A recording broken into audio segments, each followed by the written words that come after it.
Hi, welcome back to the In the Know podcast. My name is Kayla, and today I have the pleasure of being with Gil Cisneros. How are you? I'm doing great, thank you. Can you tell everyone what you're running for and what district you are trying to represent? So I am running for the U.S. House of Representatives, the 31st District here in California. Covers the San Gabriel Valley in Los Angeles County. Okay. Everywhere from just some of the cities, Baldwin Park, San Dimas, Monrovia, Covina, West Covina, Okay. El Monte, City of Industry. So, Are you from San Gabriel? I not originally, but we did kind of live in that area when me and my wife first got married. That was where we kind of lived in our first home together Okay. and kind of, grew together in the community. So I kind of Soft spot. I married into the community, I guess we'll say. Okay. Yeah. I moved here a couple years ago, and I had to say one of my favorite spots is the Mhm. San Gabriel Valley. Great. What is like your favorite hot spot? Well, it's you got to kind of say In and Out right there. That's Okay. where it's headquartered, right? Okay. They're all over, but that's where it started. So it's a great thing to please. It's a great place to go get a burger, as all Californians know, right? Mm-hmm. Animal style? Oh, well, not for me, Ah! but I know it's That's popular. like my go-to. Yeah. So what makes this place so unique and special to you? I think just California in general is like a great place to live. It's a great place to grow up. Yeah. I think the community there's so much history there, going even to the Latino community with, we're here at iHeartRadio, right? And one of the classic DJs in radio here, LA radio history, was Art LeBeau. And he used to do his dances where he played the rock music back in the early 50s there in El Monte, and the memories of El Monte. So it's got a great history there, and that's something that I really kind of want to embrace and kind of continue to blast out to the rest of not only California, but the rest of the country, right? This is a great place to live and to grow up. Well, everybody has an elevator pitch. So Mhm. in 1 minute, can you tell who you are and why you want to represent San Gabriel Valley? Well, my life's been about service, right? And really, I think since about 18, when I joined the Navy, that was something that I knew I wanted to do, was to serve. And I think I've done that. I've served actually previously in Congress. I served working with our military families while I was at the Pentagon. And I want to continue to do that, right? I think it's in my heart. It's about doing what's right and serving the community. And to me, that's the most important thing. Okay. Mm-hmm. So I think for us younger folks, this generation, we just want to be heard. And I think a lot of the things that we have a problem with is like feeling like our politicians are unreachable and they're just somebody on a TV that we can never talk to. Right. So when it comes to you and you being in that seat, will you be accessible to us and how will we be able to get in contact with you? Oh, 100%. I think one of the most important things any member of Congress can do is constituent services, being out there in the community. My staff will be accessible. You'll be able to reach them. You'll be able to contact them. And I'm going to make it a priority that when you do, we will get back to you. Okay. So we want to hear your voices. We're going to hold town halls where you're going to come, and we want to hear you. Come to us and tell us what you think, right? Yeah. Tell us what we can do better and how we can help you. This is what I did before, and we'll do it again. That's what I was going to ask you about town halls, because I know a lot of the Congress people don't have town halls anymore. And I think that face-to-face is what we really want. We want to be able to go to you and say, hey, this is what I think. No, exactly. And, when I served in Congress before, I think within a 6-month period, we did about 20 town halls during COVID, the pandemic, to keep people informed and to let them know what was going on and why we were doing certain things. And so that's something it's been ingrained into me, and so we will continue to do that. And we're not just going to do them in one spot. We're going to do them all over the city and make sure that we give everybody a chance to come and make it easy for them to come so we can hear their voice. I had to ask when it's actually very easy to contact your local congressman. Like a lot of them have their email on the website, but sometimes it's like we get an email from a secretary or a bounce back email. You know what I mean? Like, will it be you or will it be somebody from your office? Do we have direct access to you? Because that's truly what we want. I can't always promise that it's going to be me, but I will promise that it will be somebody from the staff. And I invite people from the 31st after the election when I get sworn in to come to Washington and come visit me And I will guarantee if you were there, I will make time. Do you think that politicians are actually able to represent the needs of the district, effectively? Yeah, I mean, I won't speak for everybody, but I'll speak for myself. And I think, my history and what I've done and knowing what's important to this district, I think I will be able to be effective and represent them.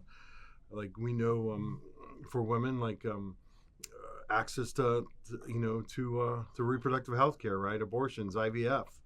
That's something that I was able to do before and worked on when I was in Congress and at the Pentagon to make sure there's more access, access to contraceptives, common sense gun legislation, working hard for middle class families. These are all the things that we're hearing that people want, and these are things that I've done in the past and will continue to do. Well, what is your number one priority, day one? My number one priority is really just to take care of the people of the 31st District, right? And it's hard to kind of narrow it down because so many things are so important. I know environmental issues are important to this district and protecting their water and protecting the air. The thing I really want to focus on is public transportation. Okay. Here in Los Angeles, I've been very fortunate to have opportunities to live all around the country, to live different places in Europe. Our public transportation system right here does not match up to other places like New York, D.C., the Bay Area. It's something I think we need to improve, to make safer, to let people know that, hey, this is an alternative way to get where you need to go. And it's something I want to, put a lot of focus on and see what we can do. And I think with the Olympics coming up in 4 years, it's going to be needed. Oh, yes, absolutely. When reading about you, I learned that you are very passionate about our veterans. Like, what do you think that we can do for them? Oh, my God. We have to take care of our veterans. And I am a veteran myself. My father's a veteran who actually gets his health care through the VA. But we need to make sure that everybody gets access to the benefits that they've earned and that they deserve. And that's not only health care, but that's access to education, the ability to be able to use their VA loan to buy a home for the first time. These are all things that we need to continue to do and to make sure that people know they have these benefits. And a lot of people don't know that they have access to them. And I remember talking to a guy one time and I'm like, well, are you aware of all your benefits there? Or, you're aware of the PACT Act and what you can do, and you can register if you have some health issues from when you might have served overseas. And the PACT Act's just not about Afghanistan and Iraq, but, it can go back to those who served all the way in Vietnam as well. And had no idea. So we got to make it, we got to get the info out there. We got to make sure people know. We got to make sure that they're aware of their benefits and that they have access and that they can actually use them. Yeah, I love that. Can we talk about Proposition 6? Okay, so Proposition 6 will limit forced labor in state prisons. It would prohibit the state from punishing inmates with involuntary work assignments and from disciplining those who refuse to work. Instead, state prisons could set up a volunteer work assignment program to take time off sentences in the form of credits. So how do you feel about this?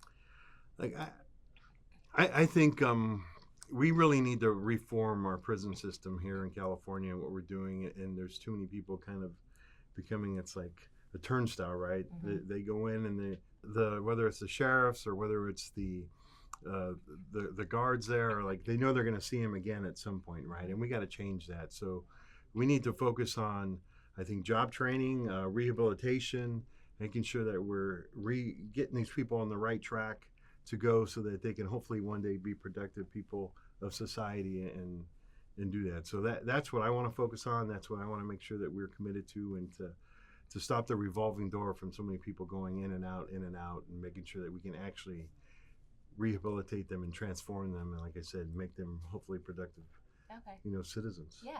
I want to talk about you and your character. What makes you different than, in your opinion, of any other person or any other normal politician that we see? What's going to make you stand out? Well, I like to think I'm honest, which I'm sure every politician tries to tell you that, right? But well, I think, look, I think if you look at my record and where I started, right, joining the Navy at 18, to me, this is about service, right? And I don't talk about serving in Congress as being a job. To me, it's not a job, it's an honor, and it is something that I know people are giving me this responsibility to represent them in the U.S. House of Representatives, and I don't take lightly on that. And so I hope people understand that for me, this is not a job. It is not something I am looking to make money off of.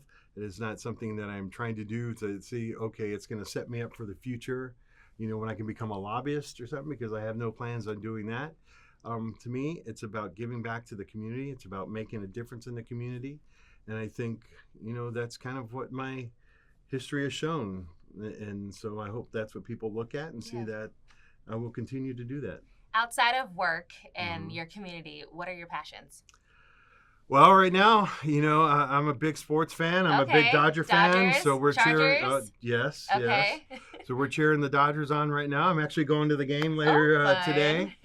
So, we got to win. We got to get this win and hopefully take the lead and win the division and hopefully go deep into the playoffs and win the World Series. Okay. When you're at home on the weekends, you're not working, what are you doing? Are you watching the games or are you going out for a hike or going out to eat? I like to go to the gym. I like to work out. I used to be a big runner, kind of had to back off from that from some kind of knee injuries and stuff. But, I still get out there and run a little bit. I like to play, catch with my kids, baseball and stuff, and go to their games. And so, it's a variety of things, right? Just spending time with the family, watching sports, watching, college football, watching the NFL, going to baseball games. It's a variety of things. Yeah, so you said you have kids, so I'm sure, safety in the schools is very important to you. Can you speak on that?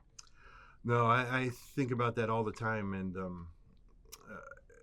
I think it's a tragedy that, we have kids today that have to have these drills about, a shooter on site on campus right there, an active shooting scenario. And that was something we never did when I was a kid, when I went to school here in Southern California. And it's unfortunate that kids have to do that now. So we need to take steps. That's why for me, common sense gun legislation, banning assault rifles is something that is very important that I think we need to do. We need to, universal background checks to keep guns out of the bad guys' hands. And so these are all things that I support. And it is important, right, to make sure that our kids don't have to go through this. I think it's just a tragedy that so many of these shootings have happened in our schools, and we need to do whatever we can to prevent them. Yeah, I agree.